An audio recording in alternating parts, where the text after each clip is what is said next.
उड़ीसा के महान कवि श्री उत्कलमणि गोपबंधु दास एक बार कहा था, भारत सरोज उत्कल कमल तामध्ये केसर पुण्य नीलाचल।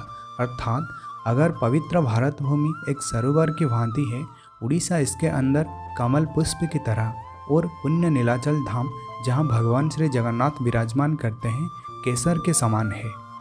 नमस्ते दोस्तों, रहस्यमय उड़ीसा यूट्यूब चैनल पर आप सभी को स्वागत करते हैं। उत्कल रे राजा नाही प्रयोजन, उत्कल राजा स्वयं नारायण। ये कहने का तात्पर्य उत्कल अर्थात उड़ीसा में राजन का कोई ज़रूरत नहीं, क्योंकि यहाँ का राजन खुद भगवान श्री नारायण भगवान श्री जगन्नाथ हैं। पूरे विश्व में भारत का एक अलग पहचान है। अपने ज्ञान के लिए पूरे विश्व में जाना जाता है। हमेशा मुनि ऋषि साधु संतों का भीड़ लगा रहता है। चारों दिशा में 4 धाम स्तंभ की तरह खड़ा है, जिस पर भारतवर्ष नामक एक छत है। 4 धाम में कलयुग में भगवान श्री जगन्नाथ धाम को सबसे श्रेष्ठ माना गया है। आज भी यहाँ भगवान जगन्नाथ का कई तरह की लीला देखने को मिलता है।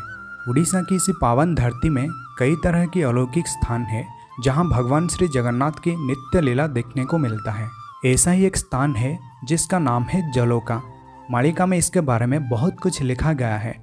महापुरुष श्री अच्युतानंद जी अपना ग्रंथ शिवकल्प नवग्रह निर्घंट में इसके बारे में विस्तृत रूप में वर्णन किया है। वहाँ का परिवेश हृदय को स्पर्श करने वाला, एक बार जाए तो फिर लौटने का मन नहीं करता।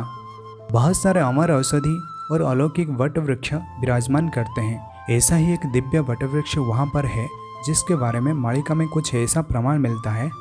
एवटर पत्र स्वयं 16 सहस्र गोपी केही देखी न पारंती सदा नेत्रे देखी, जोगमाया स्वज्योतिरे जलका करिछि, जलका बोलिन तार नाम देइअछि। ये कहने का तात्पर्य इसी वट वृक्ष में 16,000 गोपी निवास करते हैं। लोग बार बार इसके ओर देखते हैं, लेकिन उनको कुछ दिखाई नहीं पड़ता। इसी संपूर्ण जलोका पर्वत को माता योगमाया अपनी तेज में छिपा कर रखा है। लोग इसे करीब से देखकर भी वास्तविक स्वरूप को देख नहीं पाते। जब आप किसी रेडियंट चीज़ को देखने की प्रयास करते हैं, तेज रश्मि के कारण आंखों को कुछ दिखाई नहीं देता। उड़िया भाषा में इसे जलोका कहते हैं, इसीलिए इसी पर्वत का नाम जलोका रखा गया है। जेजलोका नाम गंध मारधन अष्टकुला अष्टनिधि अष्ट पाटवंशी तहिरे विश्राम अष्ट वसु मेधा मेदी। मालिका से कुछ ऐसा प्रमाण मिलता है, जब भगवान श्री हनुमान जी गंधमार्धन पर्वत को अपने हाथ में उठाकर ले जा रहे थे, वहाँ से कुछ अंश टूटकर नीचे गिर गया और उसी अंश का नाम है जलोका।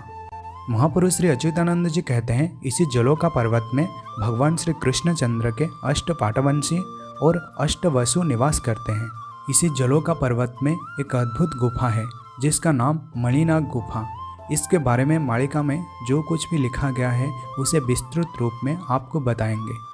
पहले इसी गुफा में एक महान संत तपस्या करते थे, जिनका नाम था बाबा वैकुंठनाथ ब्रह्मचारी। मालिका में उनके बारे में जो प्रमाण मिलता है, इसी हिसाब से वो भगवान श्री नारायण का अंश थे। भगवान गुरु के रूप में अवतरित हुए थे। कई दिनों तक कुछ खाए पिए तपस्या में लीन थे। पहले ये जगह इतना डरावना था कि यहाँ लोग दिन में भी आने को डरते थे। बाबा श्री वैकुंठनाथ अकेला यहाँ तपस्या कर रहे थे। मालिका में इसके बारे में कुछ ऐसा वर्णन मिलता है। मणिनाग गुंफा महिमा अपार पाताल को द्वार थिव 2 सहस्र मुनि सिद्ध साधु छंती कोटिए अच्छी आश्रम।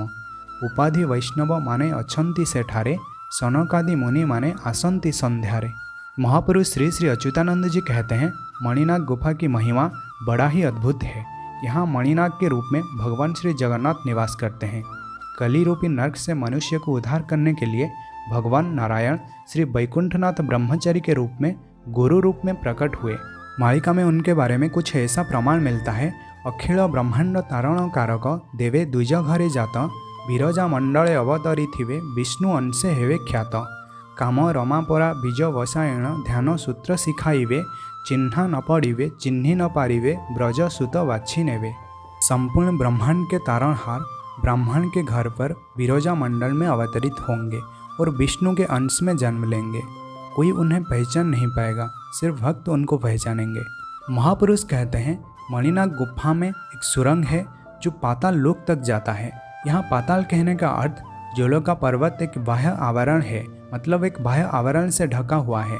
इसके अंदर एक विशाल दुनिया है, जहाँ 200 सिद्ध साधु हैं और 2 करोड़ आश्रम हैं।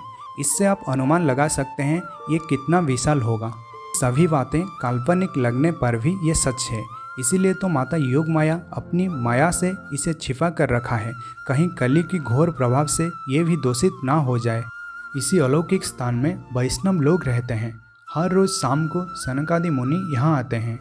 यहाँ के रहने वाले निवासी कुछ ऐसे भी बात कहते हैं कि यहाँ खुद प्रभु मणिनाग एक विराट काय सर्प के रूप धारण करके विरूपा नदी में पानी पीने आते हैं। जब प्रभु मणिनाग बाहर निकलते हैं, उनके माथे पर एक दिव्य मणि विराजमान करता है।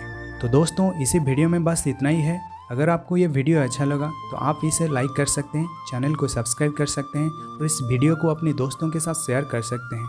तो आप सभी को जय जगन्नाथ, जय पंचसखा, जय उड़ीसा, जय भारत।